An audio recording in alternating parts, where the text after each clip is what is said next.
New York, CNN Business. Sheldon Adelson, the chairman and CEO of Las Vegas Sands and a major donor to Republican politicians, died late Monday following complications related to his cancer treatment, his company said. He was 87. Adelson took a leave of absence from Sands last week to resume treatment for non-Hodgkin's lymphoma, which his aides first disclosed in late February 2019. He rose from a hardscrabble childhood in Boston to become one of the world's richest men as founder and CEO of Las Vegas Sands Corp. LVS. He was Sands' first employee, which has since grown to 50,000 employees.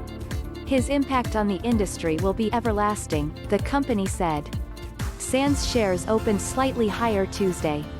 Adelson's funeral will be held in Israel, the birthplace of his wife, Dr. Miriam Adelson. Plans for a memorial in Las Vegas, where he ran the Venetian and Palazzo casinos, will be held at a later date. Adelson spent his fortune, pegged at $35 billion by Forbes, to become an influential behind-the-scenes player in Washington, working to shape U.S. policy toward Israel, help guide Republican Party strategy and lobby against threats posed to his business interests.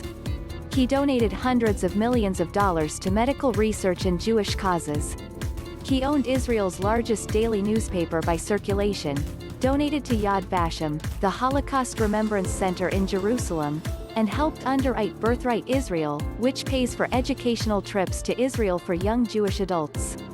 Israel's Prime Minister Benjamin Netanyahu described Tuesday his deep sorrow and heartbreak over Adelson's death. Many among the Jewish people, in the state of Israel, and in the whole world, share in this heavy mourning, Netanyahu said in a statement. Sheldon's great efforts to strengthen Israel's position in the United States and to strengthen the connection between Israel and the diaspora will be remembered for generations. But he was perhaps best known in the United States as a Republican mega-donor whose millions helped shape the course of presidential and congressional elections in the post-Citizens United era. Adelson and his wife, Miriam, donated hundreds of millions of dollars to Republican-aligned super PACs. They plowed more than $215 million into federal super PACs in the last 2 years, making them largest publicly disclosed donors of the 2020 elections, according to a tally by the Nonpartisan Center for Responsive Politics. Adelson did not always support the front-runner in GOP intra-party fights.